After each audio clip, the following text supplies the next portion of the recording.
तुळजापूर तालुक्यात हल्ल्याच्या घटना सुरूच आहेत। तुळजापूरच्या मेसाई जवळगा गावच्या सरपंचावर जीवघेणा हल्ला करण्यात आला। सरपंच नामदेव निकम यांच्या कारच्या काचा फोडून आणि पेट्रोल टाकून त्यांना जाळण्याचा गुंडांनी प्रयत्न केला। हल्ल्यात सरपंचासह एक जण जखमी झाला। पवनचक्कीच्या वादातून हल्ला झाला असल्याची प्राथमिक माहिती जी ती पोलिसांनी माहिती आहे। पोलिसांनी घटनास्थळी जाऊन पंचनामा केला। हल्ल्याप्रकरणी पोलीस स्टेशनमध्ये गुन्हा देखील दाखल करण्यात आला। येताना गावाकडे जाताना माझ्यावर भ्याड हल्ला झाला। 2 टू व्हीलर, एक लेफ्ट साईडनं एक राईट साईडनं टू व्हीलर आल्यानंतर मग माझ्यावर त्यांनी पेट्रोलचं हे केलं। गाडीवर पहिले अंडे मारल्यानंतर लेफ्ट साईडनं काच फोडल्यानंतर फुग्यात पेट्रोल होतं, ते पेट्रोल भरलेलं पेट्रोल होतं आणि ते पेट्रोलने अंगावर टाकल्याने पेटवण्याचा प्रयत्न केला। धाराशिव जिल्ह्यातील तुळजापूरच्या मेसाई जवळगा गावच्या सरपंचावर जीवघेणा हल्ला करण्यात आला आणि हा हल्ला पवनचक्कीच्या वादातून करण्यात आला नसल्याचं वक्तव्य पोलीस अधीक्षक संजय जाधव यांनी केलं। या हल्ल्याचा तपास सुरू असून लवकरच सत्य समोर येईल असं त्यांनी सांगितलं। जिल्ह्यात कुणाचीही दादागिरी खपवून घेतली जाणार नाही असा सज्जड इशाराही त्यांनी दिला। आपण सगळेच संबंध तपासत आहोत, कारण त्यांनी संशय तसा स्पष्टपणे कुठंच व्यक्त केलेला नाही, पण सगळ्या बाजू या ठिकाणी तपासण्यात येतील आणि त्या बाजूच्या अनुषंगानं त्या बाबी तपासल्यानंतर ज्या गोष्टी निष्पन्न होतील त्या अनुषंगानं निश्चितपणे कारवाई केली जाईल। तर कुणाची दादागिरी खपवून घेतली जाणार नाही, आरोपींना लवकरात लवकर पकडण्यात येईल असं मंत्री चंद्रशेखर बावनकुळे यांनी स्पष्ट केलं आहे।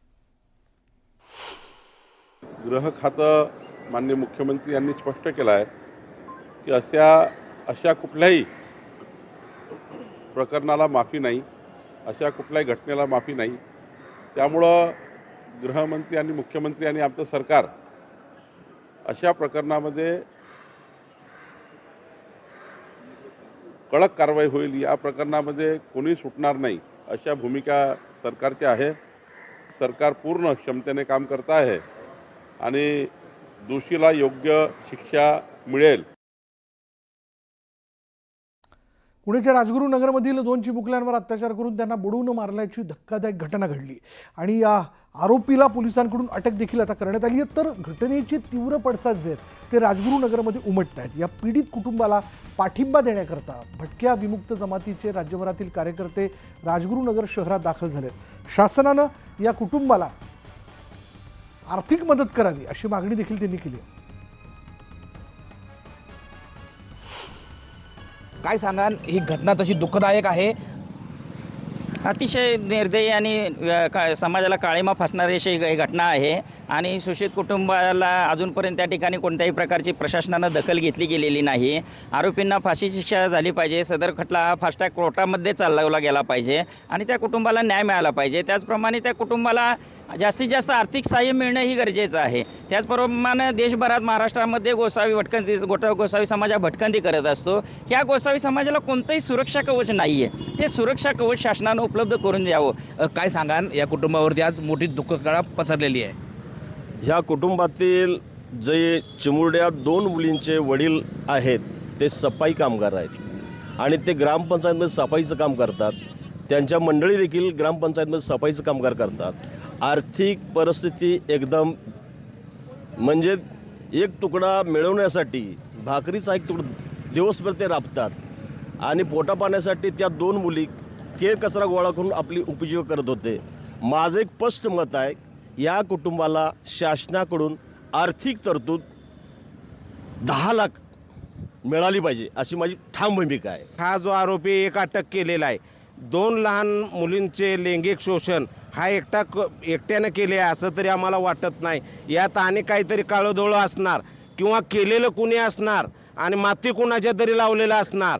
हा परप्रांतीय आहे, हा स्थानिक पण इथला नाही, परप्रांतीय असल्यामुळं आमचं संशय दाट असा आहे की इथल्या स्थानिकांनी कुणीतरी करून परप्रांतीयांना काहीतरी किंमत मोजली असावी आणि इथं पोलीस स्टेशनला येऊन हजर केलेले असावं।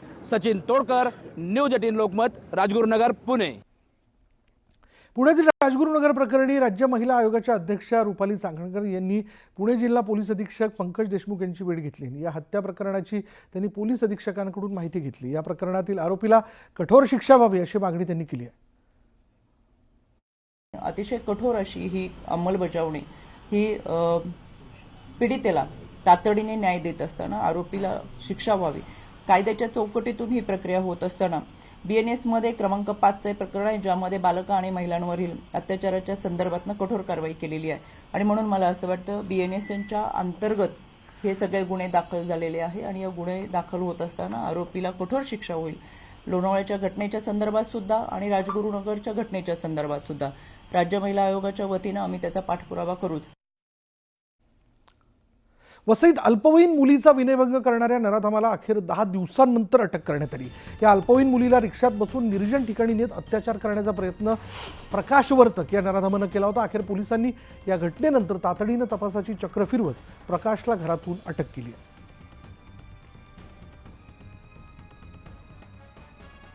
तर जालन्यामध्ये महायुतीत राजकीय कुस्ती होताना दिसते, कारण निवडणुकीचं बिगुल वाजण्याआधीच भाजप आणि शिवसेनेच्या 2 बड्या नेत्यांनी महापौर पदावर दावा केलाय. शिवसेनेचे आमदार अर्जुन खोतकर यांनी जालन्यात महापौर शिवसेनेचाच होणार आहे असं म्हटलंय, तर भाजपचे ज्येष्ठ नेते रावसाहेब दानवे यांनी देखील जालन्यात भाजपचाच महापौर होईल असं स्पष्ट केलंय.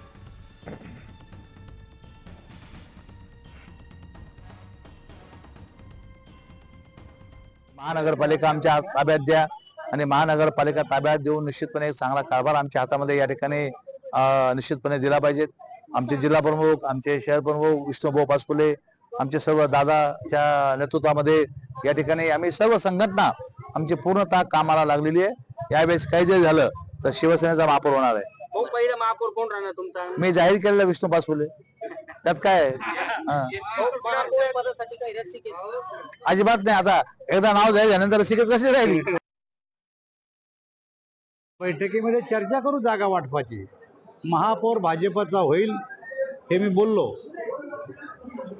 कार्यकर्त्याच्या बैठकीमध्ये संघटनेमध्ये असं थोडं म्हणणार आहे मी की महापौर भाजपचा होणार नाही. अशी अपेक्षित आहे का तुला? त्यामुळं भाजपचा महापौर होईल आणि त्याच्याबरोबर संघटनेमध्ये काम करत असताना मित्र पक्षाशी एकत्र येण्याची आमची पहिल्यापासूनची प्रथा आहे. तर धाराशिव जिल्ह्यातील तुळजापूर तालुक्यात मेसाई जवळगा गावच्या सरपंचावर जीवघेणा हल्ला, पेट्रोल टाकून जाळण्याचा प्रयत्न, पवनचक्कीच्या वादातून हल्ला झाल्याची प्राथमिक माहिती.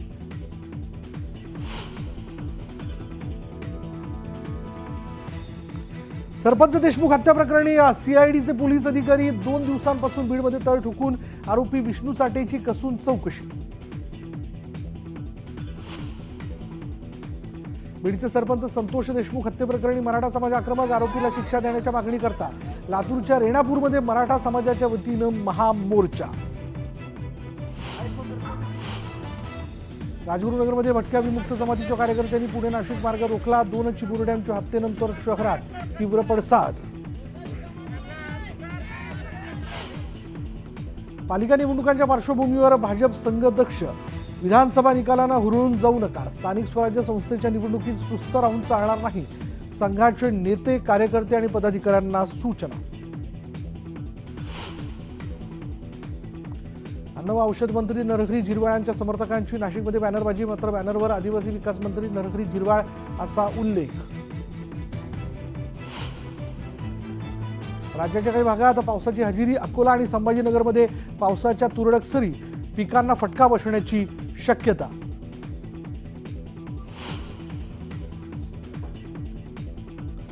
पंतप्रधान नरेंद्र मोदींकडून मनमोहन सिंग यांच्या पार्थिवाचं दर्शन, केंद्रीय गृहमंत्री अमित शहा, JP नड्डांनी मनमोहन सिंग यांना वाहिली श्रद्धांजली.